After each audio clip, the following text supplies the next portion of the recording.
My name is Lara. I work in Coolock Library, and without further ado, I'm going to hand you over to our guest speaker tonight, Dr. Cormac Moore. He's a historian residence with Dublin North Central, and he's also author of the book Birth of a Nation. I hope you enjoy the talk. But thanks very much for that, Lara. I'm just going to share my screen first of all, and if you have any problems in looking at the screen, no. So today I'm going to talk about Craig and De Valera's one and only meeting. As Lara said, I'm very happy to take questions at the end. All you would need to do is just input your question or comments into the chat button. It should be at the end of your screen. 100 years ago, on 5th of May 1921, the Ulster Unionist leader, James Craig, and the Sinn Féin leader, Éamon de Valera, met for the first and only time. Whilst the meeting yielded no meeting of minds, it was significant in that it happened at all, and it demonstrated there was more flexibility within both camps than has been acknowledged by some commentators since. Sinn Féin secured a clear mandate from 3 provinces of Ireland at the 1918 and 1921 general elections.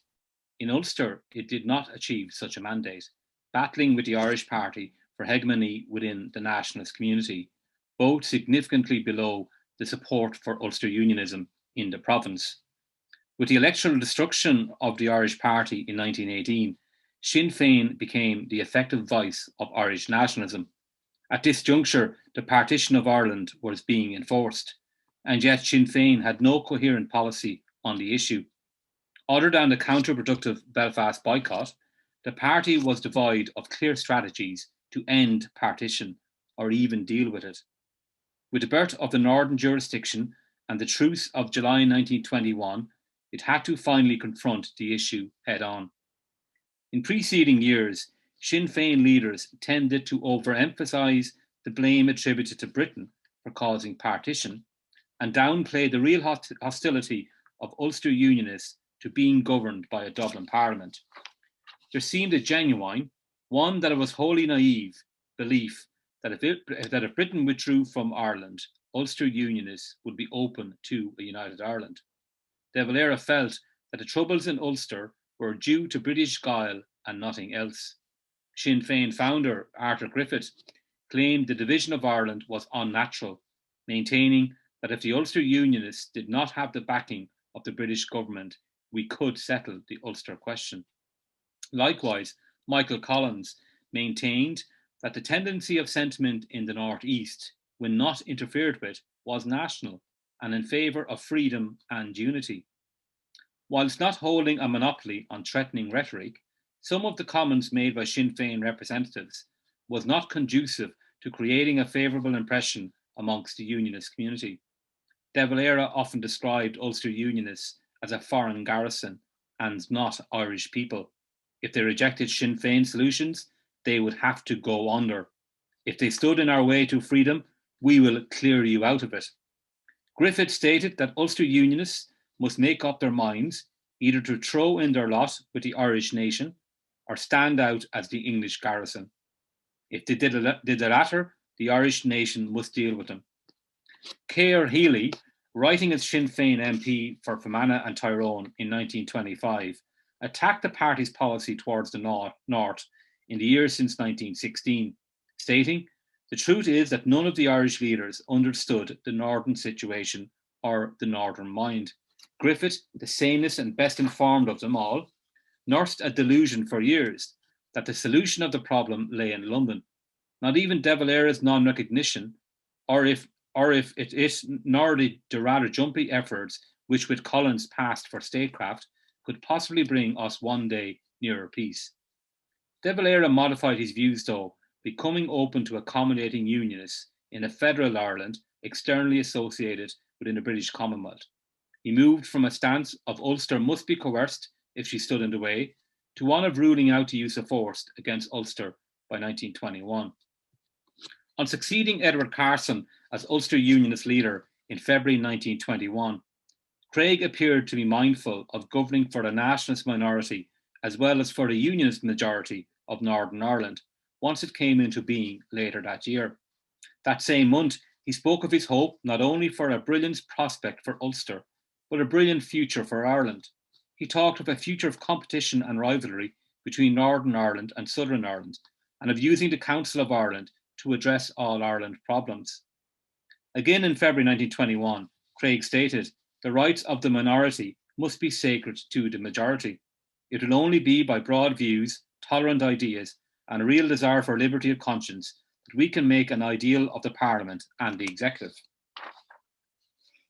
After the failed peace attempts of late 1920, a truce with Sinn Féin was not seriously considered by the British government again until the late spring, early summer of 1921. With De Valera back in Ireland in December 1920, after his 18-month tour of the United States, the British felt he was a pragmatist and moderate who could be amenable to an agreement. In mid-March 1921, De Valera commented that feelers are being thrown out in all directions just now. A senior cabinet minister, Lord Derby, went over to Dublin to meet De Valera and the Catholic Primate of all Ireland, Cardinal Michael Logue, in April. But there seemed little room for manoeuvre. De Valera in the Dáil described Derby as a mere political scout, and he spoke to him as he would to a pressman. There had been rumours of conferences between Craig and De Valera before the 5th of May meeting, with Craig responding to those rumours by stating he was perfectly prepared to meet Mr. De Valera, perfectly prepared, but the Government of Ireland Act provided for it through the Council of Ireland. Under the Government of Ireland Act 1920, which came into operation on the 3rd of May 1921, just 2 days before the meeting between Craig and De Valera, a Council of Ireland was established to be composed of 20 members from each Parliament, the Northern and Southern Parliaments, to look after areas of common concern between both jurisdictions on issues such as transport, health and agriculture. It was publicly proclaimed by the British government that the Council would lead to the peaceful evolution of a single Parliament for all Ireland. Craig hoped to lead the Northern Ireland Council members, and presumably De Valera would lead the Southern Ireland Council members, whereby both men could discuss all matters which were considered to be for the benefit of Ireland as a whole. With the British government realising its coercive policies in Ireland were not working, it slowly moved towards the stance of a settlement with Sinn Féin, a policy that had been strongly suggested and pursued by the new, more liberal faction in Dublin Castle since 1920. Whereas his predecessor Carson resolutely believed in the hawkish policy of routing Sinn Féin and the IRA, the fact that Craig was open to accommodating the new dovish policy of talking to Sinn Féin shows he did not object to this strategy, as long as it did no harm to Northern Ireland. In many ways, it was extraordinary that the meeting took place when it did, less than 3 weeks before the Northern Parliament election. With the War of Independence still ongoing and De Valera remaining a wanted man by the British. In fact, he was arrested in Dublin on 22nd of June, the same day the Northern Ireland Parliament was officially opened by King George V. Craig's biographer, Patrick Buckland, believed Craig was willing to meet De Valera before the election to the Northern Ireland Parliament, as he did not want the election campaign to revolve entirely around the question of partition. This was naive in the extreme, as it being the first election for the new entity of Northern Ireland, it was always going to solely focus on partition. The meeting with De Valera was a dramatic attempt to eliminate the issue. He had hoped that recognition by the south of Northern Ireland's position would bring peace to the 6 counties, and to that end, he was willing to talk directly with the nationalist leaders in the south, against the advice of his colleagues and the wishes of his supporters. This is what Buckland asserts. Buckland also claimed, partitionist though he was, Craig bore the south no malice or ill will. Sometimes he thought of the 2 parts of Ireland as sisters in friendly competition against each other. Being friendly with the south would secure peace along the border. He could be benevolent towards the south too, particularly in its dealings with Westminster, giving helpful advice to De Valera in July 1921 and Kevin O'Higgins in 1925, saying to the latter, "Anything I can do to help you get what you can off those fellows, I will." The meeting in May 1921 was organised by Alfred or Andy Cope from Dublin Castle, with the blessing of the British Prime Minister, David Lloyd George. Cope had been involved in a number of attempts to find a negotiated settlement since his arrival in Ireland in the spring of 1920. It was also supported by the Irish Chief Secretary, Hammer Greenwood, who claimed, "I'm certain V, for De Valera, is the one man who can deliver the goods." It appears that Cope tricked both Craig and De Valera into thinking the other had asked for the meeting. Cope had arranged for Bishop Michael Fogarty of Killaloe, seen here seated between Arthur Griffith and Sean McKeown in 1922, for Fogarty to write to De Valera in April, claiming that Craig would welcome a talk with him, apparently on the basis of fiscal autonomy for all Ireland with partition. But when they met, it emerged that Craig had been told that De Valera wanted to meet him. Publicly, it was stated that Craig and his wife Cecil would travel to Dublin to meet with the newly appointed Lord Lieutenant, Lord Fitzallen, the first Catholic to hold a position, which it did on 4th of May, staying overnight at the private Secretary's Lodge in the Phoenix Park. The next morning, 5th of May, Cope drove Craig from the Phoenix Park to the home of James O'Connor, a leading judge on Northumberland Road, where he met the prominent Sinn Féin priest, Father Michael O'Flanagan. O'Connor had arranged and attended meetings between Edward Carson and Father O'Flanagan in January 1921 in an attempt to bring about a peaceful settlement. Cope had received assurances from Sinn Féin of a safe conduct for Craig for his meeting with De Valera. According to Craig, two Sinn Féiners, armed to the teeth, suggested he accompanied them to an unnamed location where De Valera was waiting to see him. Showing great personal courage, Craig got into the car with the two men and a driver, who he described as three of the worst-looking toughs I have ever seen. It appears the three men were De Valera's courier, Sean Harling, Michael Collins' wheelman, the taxi driver Joe Hyland, and IRA Dublin Brigade member, First World War veteran, and future film pioneer Emmett Dalton. With Dalton's cultured accent, debonair manner, and toothbrush moustache, it appears Craig's characterization of the three of the worst-looking toughs was a gross exaggeration. According to Dalton's biographer, Sean Vine, Dalton sat in the car beside Craig and advised him to pass himself off as his secretary if they were stopped by Crown forces. In the event of trouble, Craig would be first to go. According to another of Craig's biographers, St. John Irvine, the car carrying the Unionist leader stopped en route at Canal Bridge, and Craig was asked to alight. A barge was passing under the bridge, and Craig inquired, no doubt glibly, if the journey was to continue by water. In fact, they were changing to another car on the other side of the bridge, probably as a security precaution. Craig thought he was being driven to County Wicklow and suggested he was taken by a roundabout route so that he would not know his actual location. However, Harling, in his witness statement, states that Craig asked him, while they were passing through the North Dublin suburb of Clontarf, would it be indiscreet of him to inquire where he was now? So I said, "No, sir, you are in Clontarf." He said, "Oh, this is where King Brian Boru fought the Danes." Harling also explained the detailed security precautions he took in arranging interviews between De Valera and people from the press or other people, such as South African leader Jan Smuts and Craig, from the time De Valera arrived back in Ireland in December 1920 to the truce in July 1921. Harling stated, "From the time the president came home to the truce, a lot of people were seeking interviews, such as newspaper people, etc. In this respect, very special precautions had to be taken to ensure that these people would not be followed by British agents. The method I used was I came into town in the mornings and got in touch with Collins.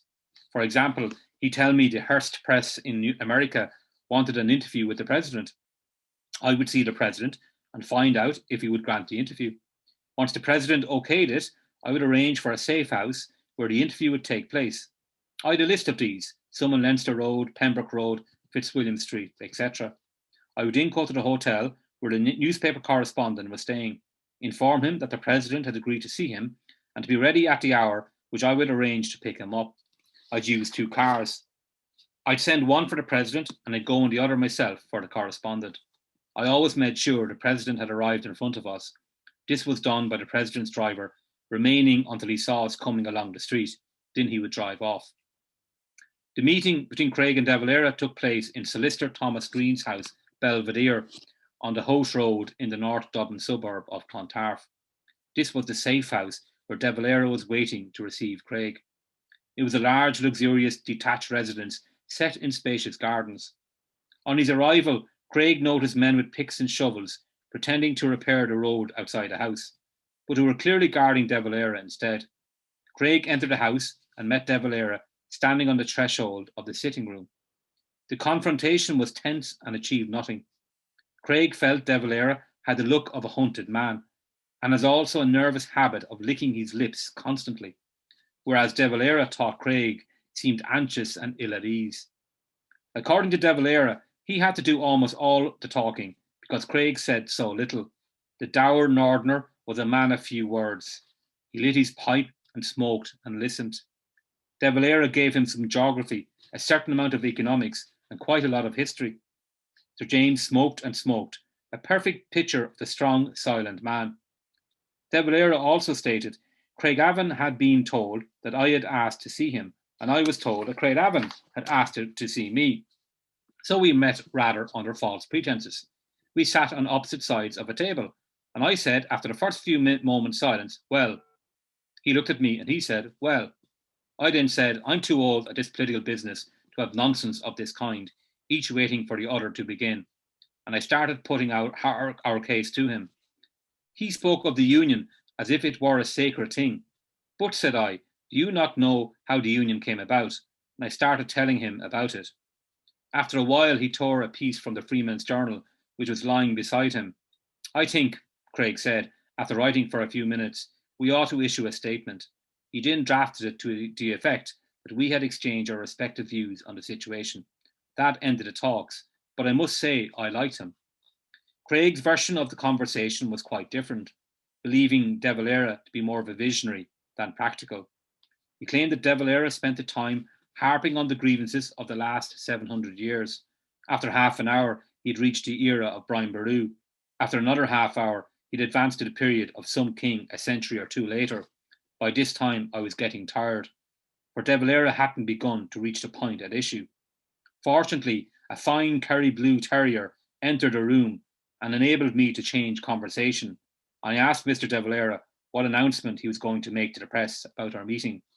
Finally, I tore off a piece of paper and wrote something down. De Valera wrote the agreed text on another piece of paper. Years later, after her husband's death, James Craig's wife, Cecil, still retained the scrap of paper from the Freeman's Journal on which Craig had written the statement.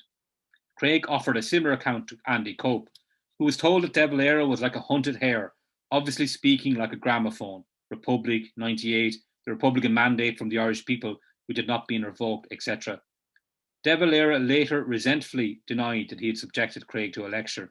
The only historical matter discussed was the circumstances in which the Act of Union was passed, and these merely by way of reply to Sir James Craig's contention that Ireland was morally bound by that Act. Harding claimed the meeting lasted for 30 minutes, whilst Craig contended it lasted for 90 minutes. Given Craig's description of the meeting, perhaps it felt like 90 minutes. With Craig wanting an agreement on the border and De Valera an agreement on Irish unity, both as unrealistic as the other, unsurprisingly, the meeting ended without a settlement. On leaving, Dalton claimed Craig told him that he found De Valera impossible. Craig was then driven back to the home of Sir James O'Connor on Northumberland Road, where O'Connor and Cope were waiting anxiously for his return. Craig and Cope then travelled to the Secretary's Lodge in Phoenix Park, where Craig's wife was waiting even more anxiously for her husband to return. Speaking in Dáil Éireann 5 days later, De Valera contended that the interview was of no significance. However, others did see it as significant, with Chief Secretary for Ireland, Hammer Greenwood, outlandishly, as was his wont, claiming the meeting was the most hopeful sign for peace in Ireland in 750 years. And here's a headline from the Washington Post, optimistically heralding the meeting as a pathway to peace. In Dublin Castle, the meeting was viewed as very near, if not quite, a public sign that Sinn Féin will accept less than a republic. For if they know they are absolutely irreconcilable, why meet at all? In London, it was similarly seen as Sinn Féin's tacit abandonment of republicanism as an immediate policy. Collins, with his strong network, picked up on this sentiment, warning De Valera that the meeting was being taken as an admission of something by you and by us. De Valera denied this and insisted that his willingness to meet Craig had benefited their position. However, given that Craig denied he had sought a meeting, De Valera correctly blamed Cope for engineering the whole thing, concluding that he was unreliable in matters of this nature. I can really see no evidence whatsoever that the other side has any disposition towards peace. It is manoeuvring, nothing else. I'm done with it. Judge James O'Connor sent a letter to De Valera on 2nd of June, suggesting another meeting with Craig, as well as meetings with Carson, Cope, and himself. De Valera replied 2 days later, stating, "If the sky fell, we should catch larks, and such is the hope of securing the end of the struggle with England through a prior agreement with the Unionist minority. From my interview with Sir James Craig, I'm convinced that nothing is to be gained by our further conference with him. This is at the bottom an Irish-English question, and its solution must be sought in the larger general play of English interests. Carson can envisage it in that light and knows how to solve it. I do not think, however, a meeting with me would in any way affect his will in the matter. As regards meeting with yourself and Mr. Cope, what would be the use?" Albeit small, the meeting between Craig and De Valera still has to be seen as a step towards a settlement between Sinn Féin and the British government, which gathered pace in the subsequent weeks. Craig meeting with De Valera was supported by his Ulster Unionist party, the hierarchy of the Catholic Church, Ulster farmers, and the trading community in Ulster. And they also were pleased, as it was seen as bringing hope that by some understanding the Belfast boycott can be lifted. Whilst most Ulster Unionists supported the meeting, on his return to Belfast, Craig was met by various pale-faced, nervy, agitated people, all thinking he had made a fearful mistake. Perhaps his followers were nervy and agitated because they had got wind of ill-founded rumours later circulating in Dublin, to the effect that Craig had gone to Dublin to ask De Valera to become Prime Minister of the United Ireland.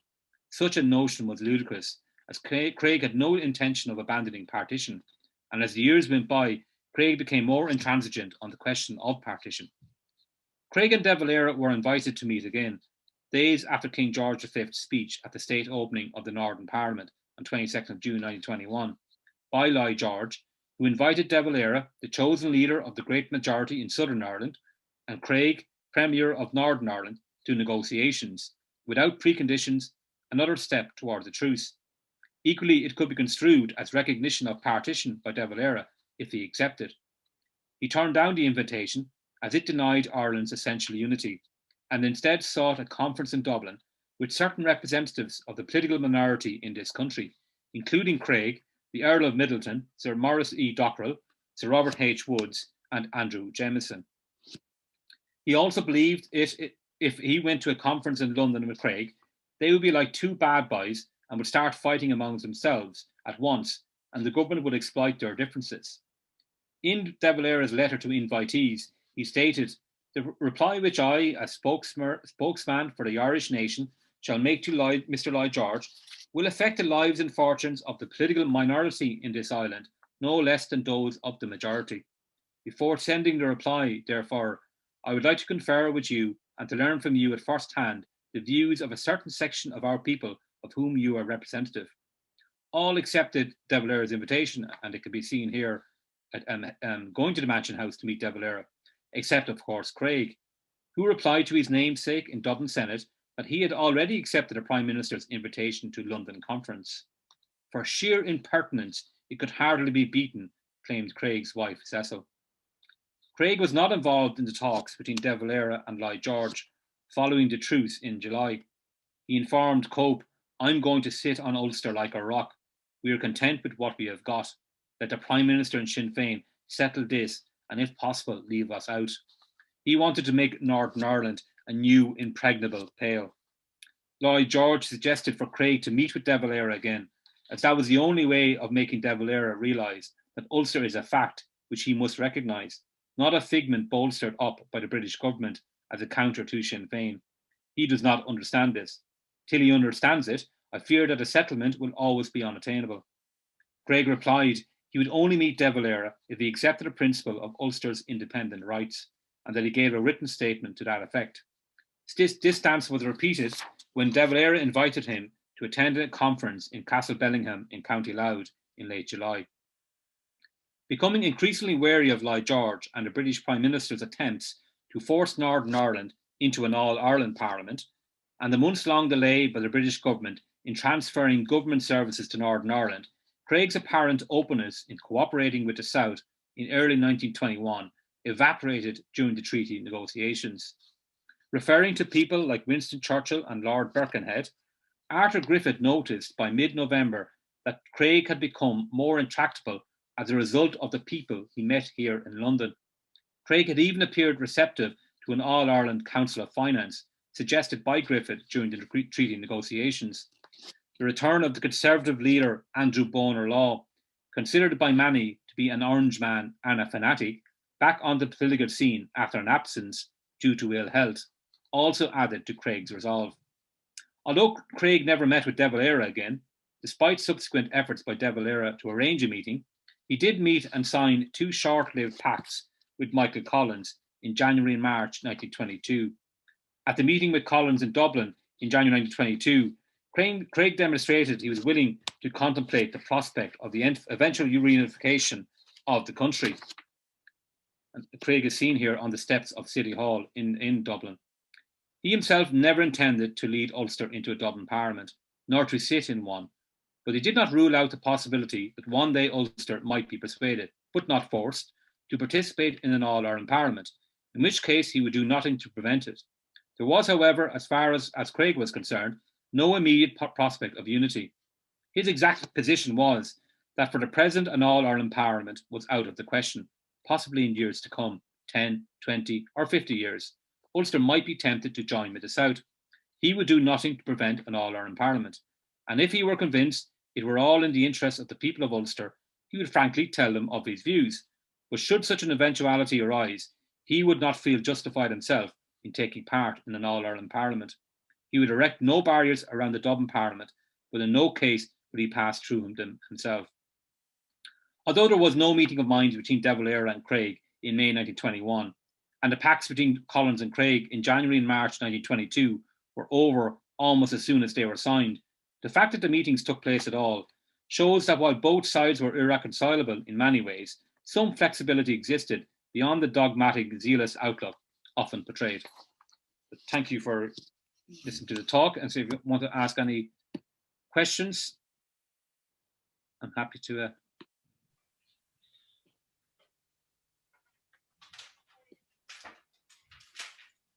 Hi everyone. So if anyone wants to ask Cormac a question, you can just type in your question in the Q&A box at the bottom of the screen.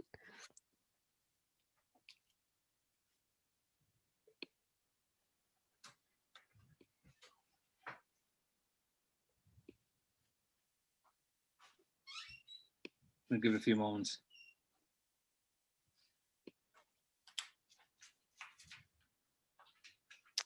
Okay, did Collins and Craig get on better than De Valera and Craig? Yeah, well, on a personal level, I think that they got on slightly better. Actually, Craig got on a lot better with Cosgrave, who obviously replaced Collins when Collins died in August. Yeah, there seemed to be some meetings of mind. I think the problem for Craig with Collins was that he was saying one thing during the meetings, and then he was obviously involved with the IRA activities along and across the border. On the other hand, and he also was involved in obstructing the transfer of services and transfer of personnel from the Free State to the British Division government to the north. So they seem to get on better up personally, but I think De Valera, like a lot of people speak about De Valera in meetings, he tended to act like a very almost like a tutor, like a professor who went on for hours and hours, and like when he became Taoiseach in later life, he tended to the meetings lasted for hours and hours until everyone agreed that De Valera was right. So there was this tendency that meetings with De Valera were tough going, and that's why Craig obviously said it was impossible, and he felt he was being lectured to, whereas he never got that impression obviously from Collins. But like there was like obviously Craig had not much time for Collins, and Collins not much time for Craig either. But there seemed to be a little bit more warmth from what I can gather, between Collins and Craig than Craig and De Valera. I have another question here. Was Craig's decision to travel south a solo one, or did he consult with his cabinet or other close advisors?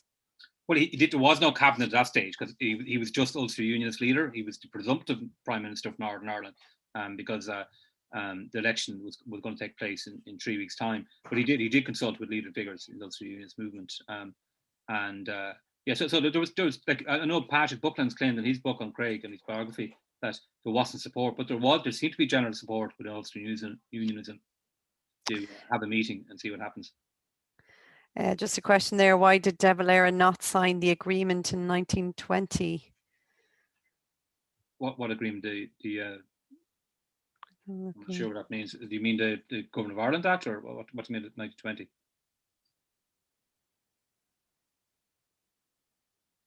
We'll come back to that one. Okay.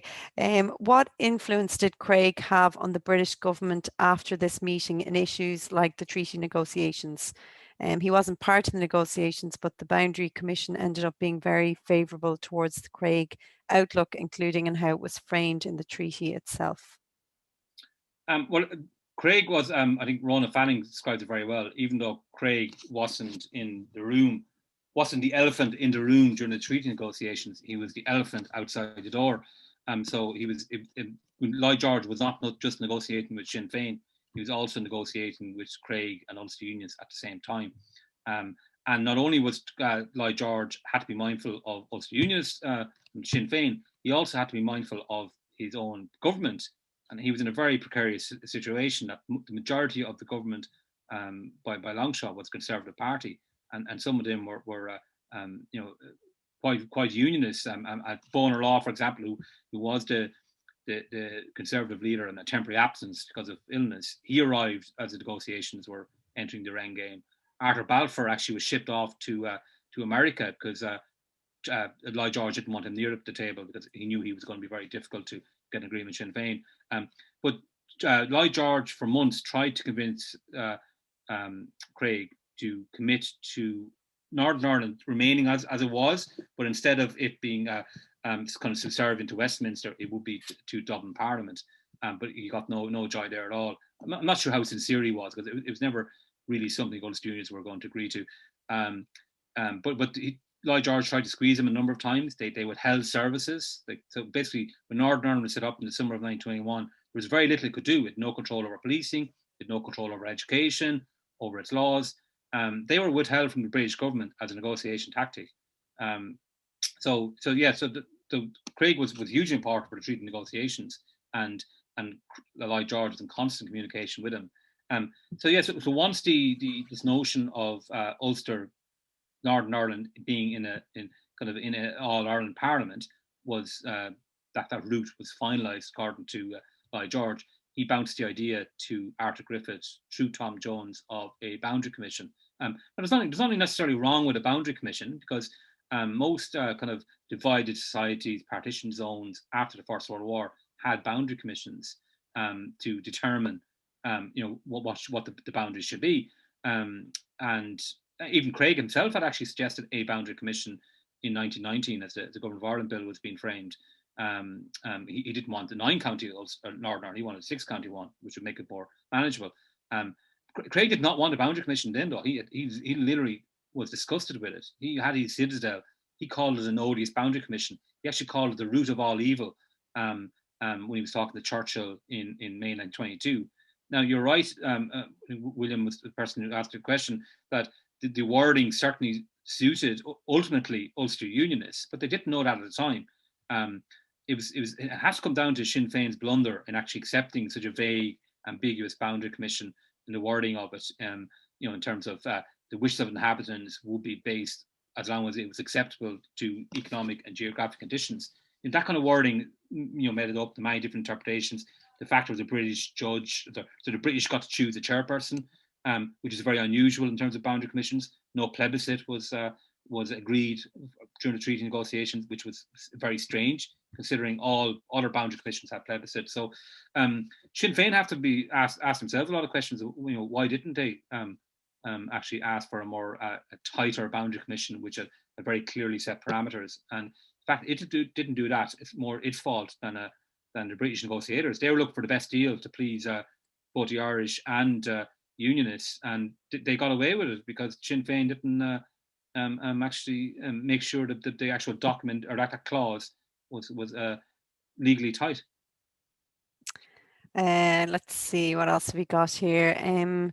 Did Craig trust Lloyd George? That's a good question, and believe he would not force Ulster into a new Irish state? No, in my book, Birth at the Border, I've written quite a bit about this. He absolutely did not trust Lloyd George, and rightly so too. Lloyd George is the equivalent of Boris Johnson today, a very slippery character who's very free with the truth, should we say. He's just a brighter version of Boris Johnson. Lloyd George was a formidable negotiator, but Lloyd George wasn't morally bound by Ireland or by unionism or even by federalism or by the empire. But Lloyd George seemed to be morally bound by himself being a great man and a man to get this deal across the line. And Craig, in his dealings, particularly from once Northern Ireland was set up, he thought he had Northern Ireland. It's up and running. It's secure. But then he realised it wasn't. Lloyd George was looking for him to make compromises to come into an All Ireland Parliament. He withheld the services, government services from Northern Ireland. So absolutely, Lloyd George. Craig did not trust Lloyd George at all, and with good reason. Let's have a look. Who gained most from the meeting, De Valera or Craig, or did either of them? It's a good question, actually. It's a very hard one to answer. I think De Valera gained in that this is another step towards the truce, and I think ultimately Sinn Féin and the IRA benefited more from the truce than the British did, in that it looked, because the war was stopped, there was actually a truce declared. The British didn't win and the IRA didn't lose, meant in many ways the IRA won. So that was definitely a step in that process. And the fact that this was happening, meant that the coercive policies weren't working. And for Craig, it was he was looking for legitimacy of the North from Sinn Féin, whereas De Valera was looking for for could he get Craig's agreement on United Ireland. So obviously both of them didn't, nothing came from those kind of hopes from both men. But I don't think either of them really benefited or lost out by the meeting. There was to me personally, there was never usually any harm in meeting people, and there was no agreement from it. So I don't think anyone won or lost from the meeting. What made Craig distrustful of the English in London? Well, as I said, he thought he had his Northern Ireland. The citadel was up and running. We're done. You can deal with South all you want, but leave us alone. And then he realised that wasn't the case, because Lloyd George, literally weeks after the Northern Parliament was officially opened, Lloyd George tried to force Craig into an All Ireland Parliament. Northern Ireland remaining as it is, but instead of being answerable to Westminster, would be answerable to Dublin. And he squeezed Craig a lot, and he had Austin Chamberlain involved in this. He had Birkenhead even involved in this. So there was a lot of figures. He was trying to squeeze Craig into agreeing to this. They also withheld services, and Craig wouldn't understand, why aren't you giving us these government services? Why can't we, have our own laws? We're a devolved government. So yeah, that's probably the main reason why he didn't trust London. I have a question there about the media response. To what extent did the media responses alter outcomes? So I suppose maybe that is in relation to the media response to the meeting between the two men, how it was covered in the press. Yeah, and if you look at the media responses, there was a lot of hope. There was a lot of exaggeration, to be honest, of the outcome of the meeting. This was hurling, and I showed you the Washington Post kind of in the headline, and they're all very similar. This is a great breakthrough. And we have blusterers like Hammer Greenwood, like spouting on this is the most significant event since in 750 years, and be given free airways to do that. It's just kind of a bit of a feeding frenzy in that regard. But like the IRA and Sinn Féin were very adept at propaganda, so they were really strong in terms of how they controlled their messaging. And it didn't have, once it died down after the meeting, and obviously the events were happening so quick in both the South and the North, that it became old news very quickly. But at the time, when because it was very secret, nobody knew about it. before it happened in the media. But then once the statements were released, there was a big frenzy that just pretty much died down within a couple of days as another story took over. So it didn't have that much of an impact. Do you think that Collins, this is Michael Collins, of course, met with Craig also, was Collins utterly duplicitous in his meetings with Craig, or did circumstances force him to renege on the pact in supporting the Northern campaign? Well, it was difficult for Collins, and we would have to give Collins his due in that he really cared about partition, and of all Sinn Féin leaders in the South, it would appear he was the most concerned about the national minority than other figures. But he had this option. So do we recognise the Northern government, or do we actually continue to obstruct and ignore it, and obviously try a military kind of campaign to oust the Northern government in essence? This is what happened in early 1922. And Collins is at all of the centre of this. So yeah, I think Collins was playing a double game, double-edged game. He obviously was forced to, under the treaty, talk to Craig and work the treaty, and that involves dealing with Craig.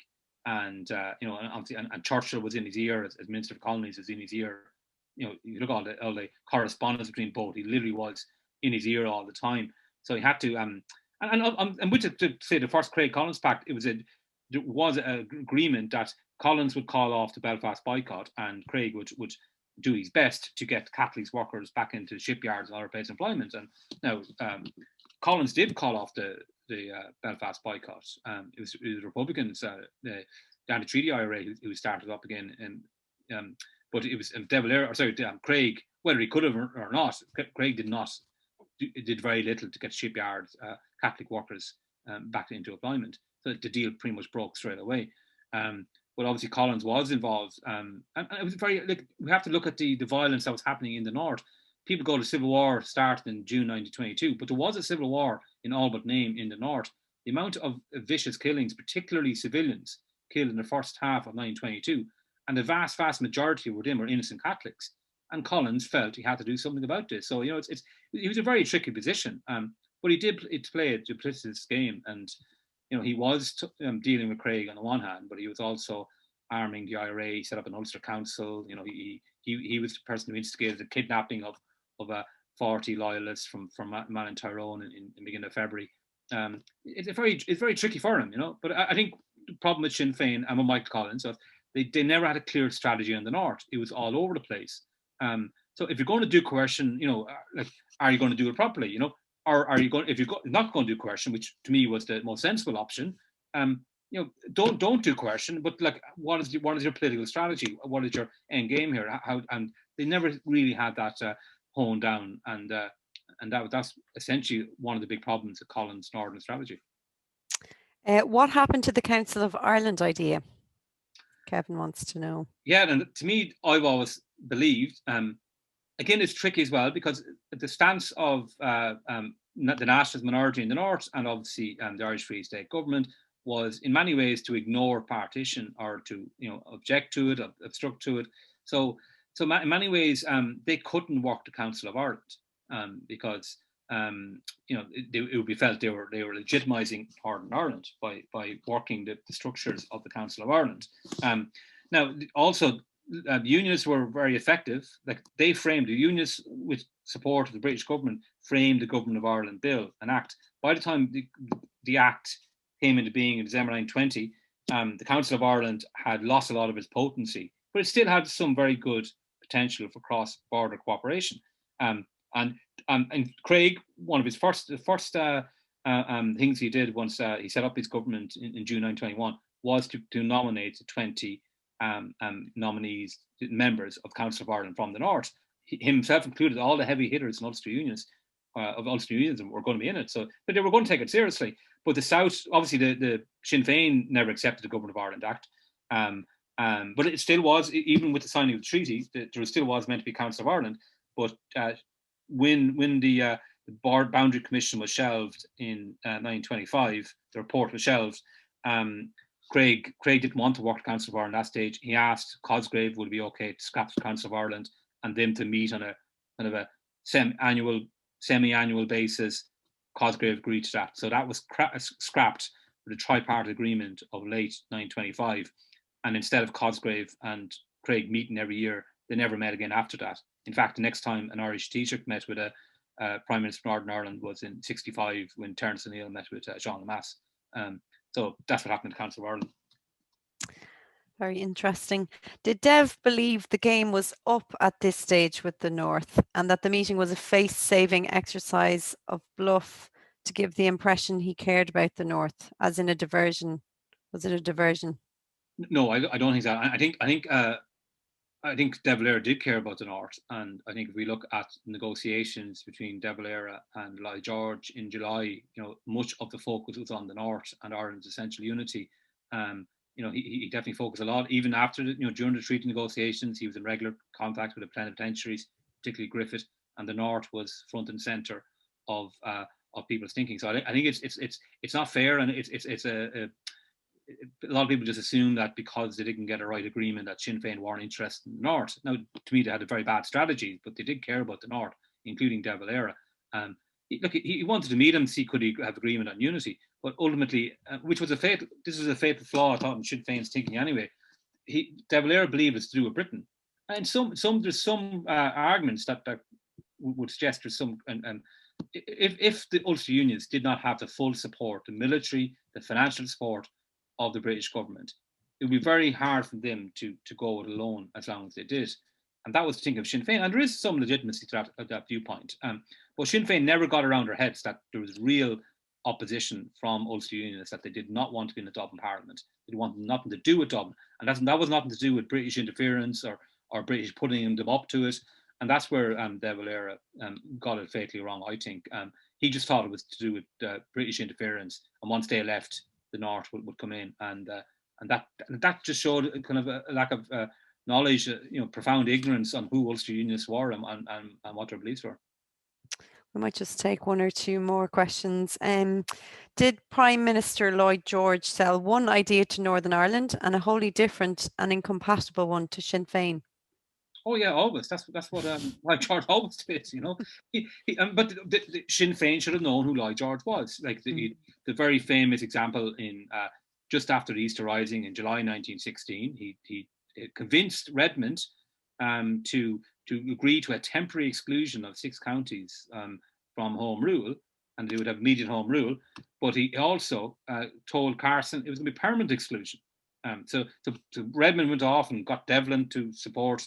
For Northern Nationalists to agree to this temporary exclusion of 6 counties, and Carson got the Ulster Unionists to do likewise. But then it was found out it was going to be permanent exclusion, and Redmond, crestfallen again, humiliated again. Then the agreement broke down, as well as Southern Unionism being against the agreement. So Lloyd George wasn't even Prime Minister then, so he continued on that vein throughout his whole political career of playing games, of working one side against the other, not meeting directly with both, saying one thing to another. He's a brilliant negotiator, and he was extremely bright, and he was by far the most formidable opponent that Sinn Féin came up against. So he was telling lies, he was making false promises to all and sundry, even within his own government, because he couldn't trust his own government because he didn't have control of it. That's who Lloyd George was. And I think we'll just take one more before we wrap it up. How important was the return of Bonner law to Craig's attitudes? Important, absolutely. Like Bonner law was in many ways seen as the leader of the government, but he even though he was Prime Minister briefly before he died in 22-23, he didn't have that caliber of who Lloyd George was. But he led the biggest party in government. Like he was the leader of the Conservative Party, which was the Unionist Party. So he had all the seats. He most of the cabinet would have been Unionist kind of in outlook. So when he came, and he was religiously devoted to Ulster Unionism. Like his father was from Coleraine. As I said in my talk, he was considered an Orange man and a fanatic. And he was always he had actually no problem with Dominion Home Rule for Sinn Féin for the 26 counties. But he had a big problem in anything be done to hurt Northern Ireland. It must be left alone. And that was his stance. So yeah, so that definitely helped Craig's position when he returned. Okay, I think we'll call it a day there with our questions. Thank you so much, Cormac, for hosting our talk tonight, and for everyone in the Dublin Festival of History who helped to make this happen.